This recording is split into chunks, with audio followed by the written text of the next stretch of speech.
Oh boy, here we go again. The WNBA just cannot stop tripping over itself, and this time the spotlight is on Kia Nurse, because somehow, in the middle of the biggest growth surge this league has ever seen, we're still pretending we don't know why it's happening. Let me get this straight. A league that struggled for relevance for decades suddenly explodes in ratings, ticket sales, TV deals, and national attention. And we're still doing the "it's because of the players" routine.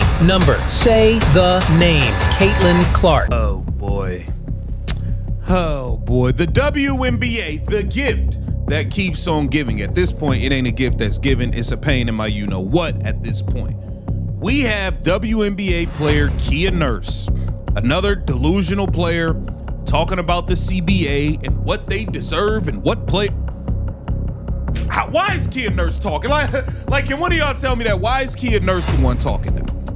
Why is she like nobody should man. And yet, here comes Kia Nurse, talking CBA, talking revenue share, talking acknowledging why we're here, while completely dodging the one factor that actually changed everything. That's not confidence, that's delusion. Because here's the uncomfortable truth. Fans didn't suddenly wake up and decide to care. They showed up because one player moved the needle, and now everyone else wants a cut of the momentum without admitting where it came from. Today, we're breaking down Kia Nurse's comments.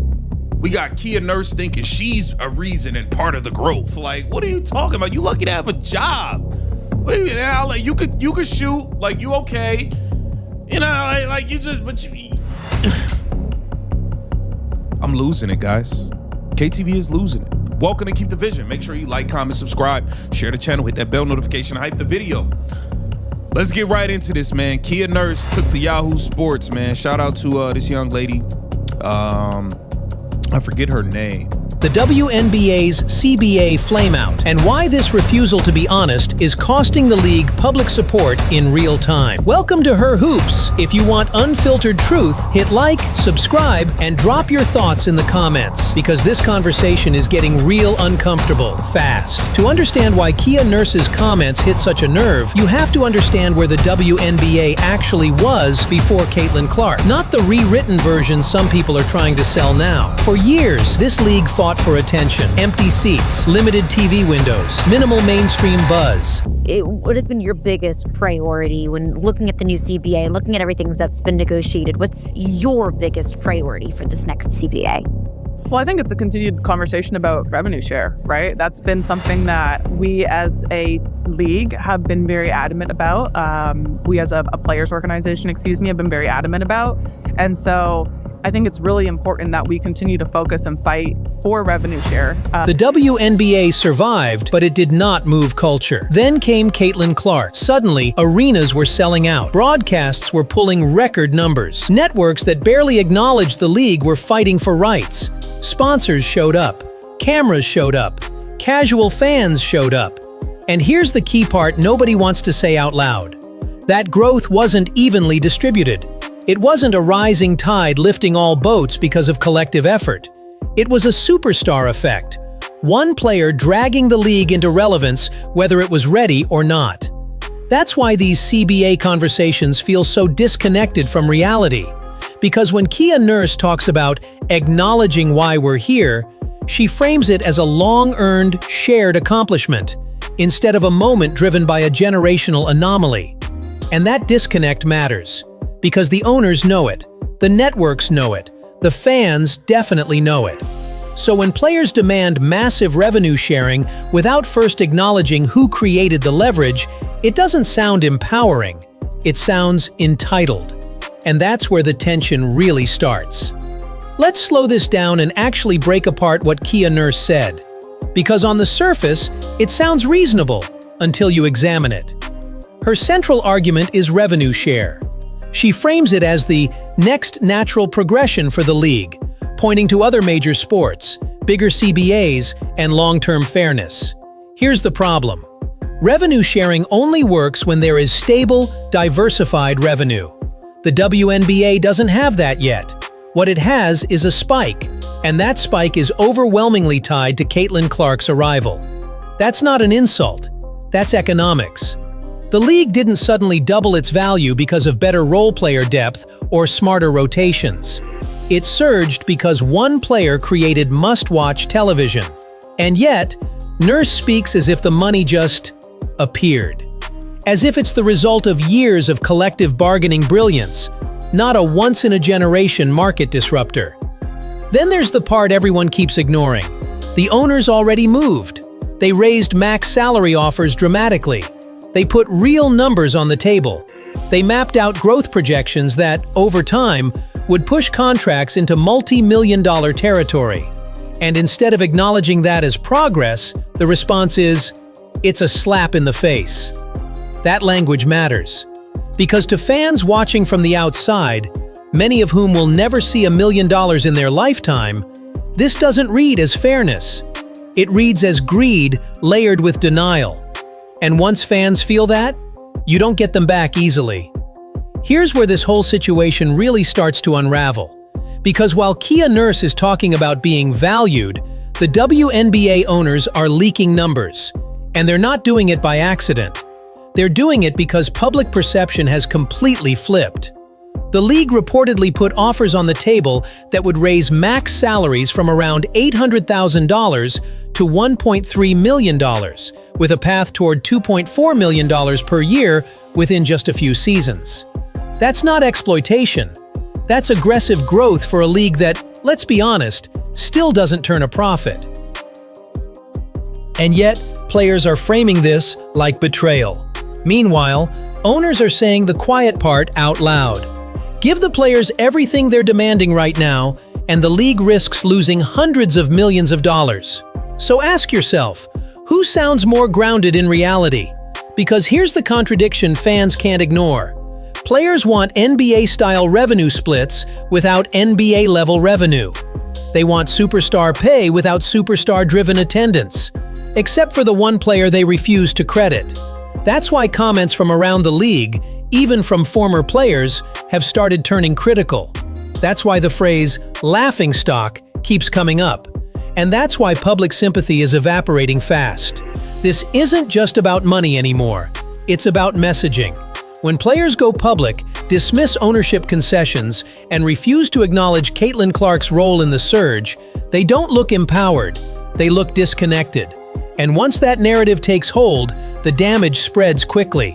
Now let's dig into the part that rarely gets discussed honestly: leverage. In every CBA negotiation, leverage determines everything. Not passion, not fairness slogans, not comparisons to other leagues. Leverage. And right now, the WNBA's leverage is extremely narrow. It's not spread across the roster. It's not evenly distributed across markets. It's centered around a handful of players, and overwhelmingly around one. Caitlin Clark didn't just bring viewers, she brought casual fans, neutral fans, and new money. That's the kind of audience advertisers and networks care about. That's the audience that turns a niche league into a headline product. But here's where Kia Nurse's comments start to feel especially tone-deaf. She talks about uncertainty in free agency, about focusing on what she can control, about off-season opportunities and broadcast work. All of that is fair, but none of it strengthens the league's negotiating position. Because from the outside looking in, fans are hearing players talk about instability while simultaneously demanding guaranteed revenue shares that the league hasn't structurally earned yet. And worse, there's no accountability. No acknowledgement that the league's surge is fragile. No admission that this moment depends on sustaining interest, not cashing out immediately. No recognition that public support is a resource, and it's being burned fast. This isn't about disrespecting players. It's about respecting reality. Because if you push too hard, too fast, without owning why the window opened, you don't force progress. You force backlash. This is where the Kia Nurse comments stop being just another bad quote and start becoming a pattern that's hurting the entire league. Because it's not just about one interview. It's about how the WNBPA has handled this moment publicly. Running to social media, calling fans names, framing criticism as hostility, dismissing concerns instead of addressing them. That's how you lose momentum. A league that finally had neutral fans tuning in, people who didn't care about the WNBA's internal politics, is now forcing them to pick sides. And when casual fans feel lectured or accused, they don't engage. They leave. That's exactly what we're seeing. Instead of rallying around the moment Caitlin Clark created, the conversation became bitter. Instead of expanding the tent, the league narrowed it. Instead of saying, "This is our chance," it turned into, "You owe us." And culture doesn't respond well to entitlement. The most damaging part? The league is teaching new fans that honesty isn't welcome. If you acknowledge Caitlin Clark's impact, you're labeled. If you question the CBA demands, you're dismissed. If you point out financial reality, you're anti-player. That's not how growth works. Growth comes from confidence, not defensiveness. From transparency, not revisionist history. From gratitude, not grievance. The WNBA had the public on its side, and right now, it's actively pushing them away. Which brings us to the unavoidable question. Here's the bottom line, and it's not complicated. The WNBA is growing because Caitlin Clark changed the equation, not because of collective bargaining brilliance, not because of perfect leadership, not because the league suddenly found its voice. One player moved the needle. And pretending otherwise doesn't strengthen the player's position, it weakens it. Kia Nurse isn't wrong to want security. She isn't wrong to want fair compensation. She isn't wrong to care about long-term progress. But she is wrong to ignore reality. Because growth built on denial doesn't last. Momentum fueled by entitlement collapses. And public support, once lost, doesn't come back just because you demand it. This CBA flameout didn't have to happen like this. It didn't have to turn fans against players. It didn't have to expose internal fractures. All it required was honesty. Say Caitlin Clark's name. Acknowledge the moment. Build on it instead of fighting the people who showed up. Because if the league squanders this window, if it keeps alienating fans while chasing money that doesn't fully exist yet, the blame won't be on ownership. It'll be on leadership that mistook leverage for entitlement. This is Her Hoops, and now I want to hear from you. Is Kia Nurse right? Or is this another example of the WNBA refusing to accept the truth, staring it in the face?